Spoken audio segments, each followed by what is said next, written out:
To a hakikanin gaskiya duk wanda yake bibiyan abubuwa ya san cewa 'yan izala sun taimaka kwarai da gaske gun karɓuwar wannan tafiya ko wannan manhaji na ƙur'ani zalla a tsakanin al'ummarmu. Duk da cewa babban abin da suke cewa suna yi shine gusar da bid'a da tabbatar da sunna, kamar da yadda sunan yake a ɗaya daga cikin ƙungiyoyinsu, wato izalatul bid'ati wa iqamatus sunna.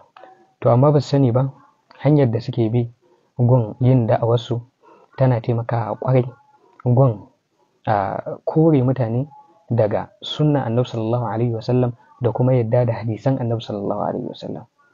Al'ummar Hausawa kowa ya sani cewa kafin zuwa wannan kungiya al'umma ce wadda Allah subhanahu wa ta'ala ya yi mata tagomashi da bala'in san annabi Muhammadu sallallahu alaihi wasallam.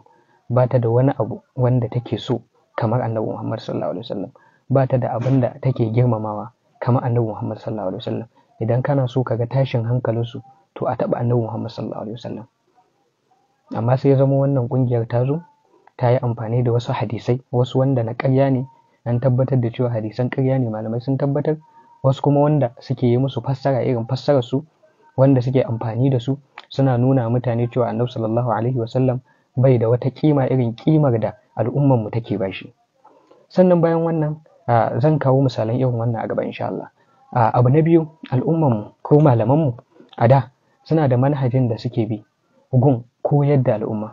Wannan manhajin shine manhajin bawa fiqhu muhimmanci fiye da karatun hadisi, wanda dalilin su shine shi fiqhu malamai ne suka zauna suka karanci Qur'ani, suka karanci hadisan, sai suka tattara fahimtar da suka yi a Qur'ani da hadisi, sai suka yi istinbadin ahkam wanda za su yi daidai da al'umma gaba daya.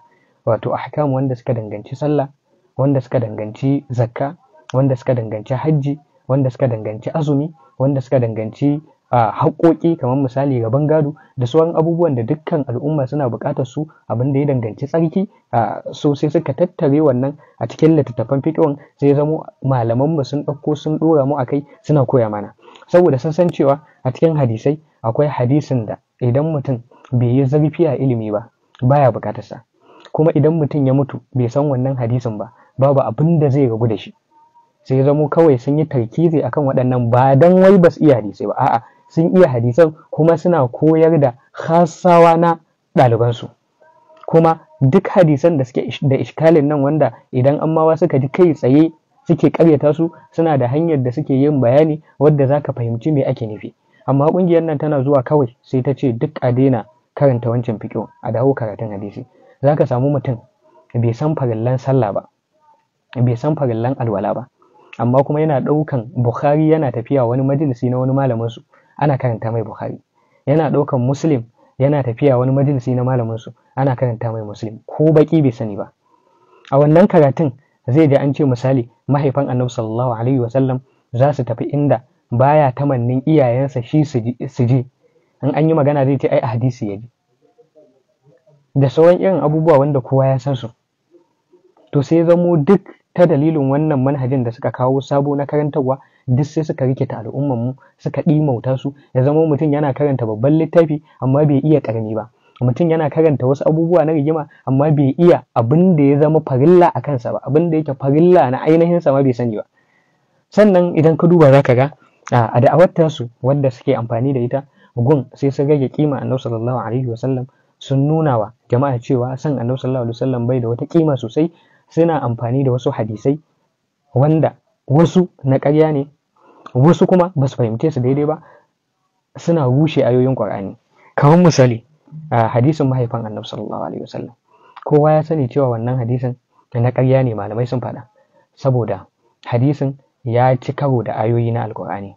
Daga cikin ayoyin akwai ayar wa ma kunna mu'azzibina hatta nab'asa rasulan, mu ba mai musu azaba bane ba har sai mun turo manzo. Kowa ya sani cewa mahaifan annabi sallallahu alaihi wasallam masu girma alaihi wassalam ba a turo musu manzo ba. Annabi sallallahu alaihi wasallam sanda mahaifinsa ya wafati yana ciki ba a haife shi ba sallallahu alaihi wasallam. Sanda mahaifiyarsa ta yi wafati bai kai shekara 10 ba sallallahu alaihi wasallam.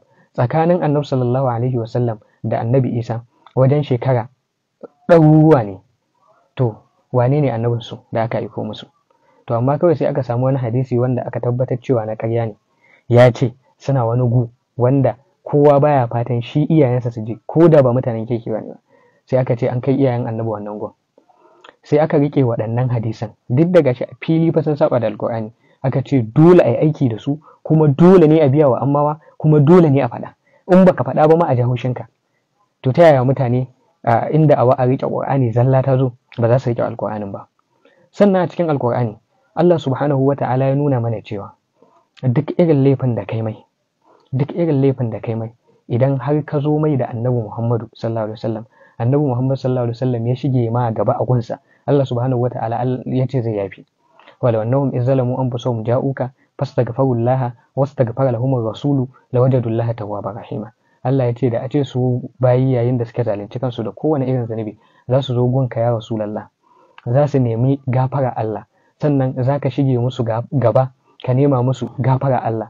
Allah subhanahu wata'ala ya rantse ya ce za su samu Allah mai karɓar tubansu mai musu rahama. Amma kawai sai wani hadisi wanda kwata-kwata bai ci karo da wannan ayar ba, sai suka yi amfani da shi suka ce ba za a yi tawassuli da annabi ba. Duk da wannan ayar fa tana nuna cewa a yi tawassuli da annabi ne a fili, tana nuna cewa annabi sallallahu alaihi wasallam yana da alfarma a gun Allah subhanahu wata'ala da zai shige gaba Allah subhanahu wata'ala ya yi abu.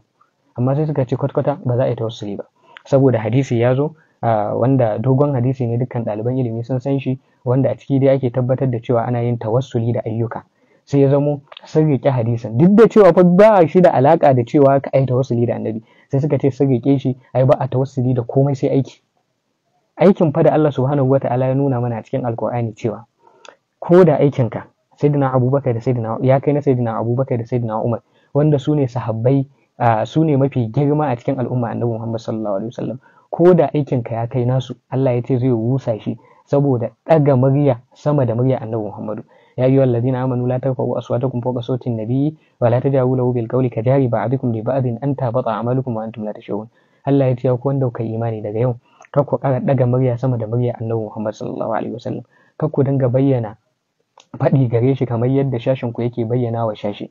Kamar tambaya aka Allah me zai faru, sai ya ce aikin ku ne zai ɓaci ba ku sani ba. Wannan ayat ta sauka akan sayyidina Abubakar da sayyidina Umar. Irin aikin sayyidina Abubakar da sayyidina Umar, Allah subhanahu wata'ala ya ce zai rushe shi saboda ɗaga murya sama da murya annabi Muhammadu. Amma yanzu kawai sai mutum ya zo ya ce ma ka yi tawassuli da aikinka da baka da tabbas din cewa fa ya karbu, ka yi tawassuli da aikinka amma kar kai tawassuli da annabi Muhammadu sallallahu alaihi wasallam. Da suka ga cewa duk gashi nan a hadisan ya tabbata cewa annabi sallallahu alaihi wasallam da kansa yayi tawassulin, sahabbai sun yi tawassuli, sai suka kawo wata sabuwar shubhar, sai suka ce ai zaka iya tawassuli da annabi amma in yana raye, bayan yayi wafati ba za ka yi tawassuli da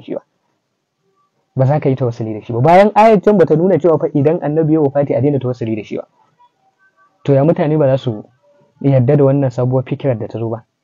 Sannan a cikin alkur'ani in muka duba zamu ga Allah subhanahu wata'ala ya nuna mana cewa annabi Muhammad sallallahu alaihi wasallam mai alfarma ne a gunsa. Ko azaba Allah subhanahu wata'ala ya nuna mana cewa ba zai yi ba in har akwai annabi Muhammad sallallahu alaihi wasallam a cikin al'umma. Allah ya ce wa yaqulu Allahumma in kana hadha huwa al-haqq min indika fa amtir alaina hijaratan minas sama'i yawitina bi azabin alim. وما كان الله ليعذبهم وأنت فيهم وما كان الله معذبهم وهم يستغفرون.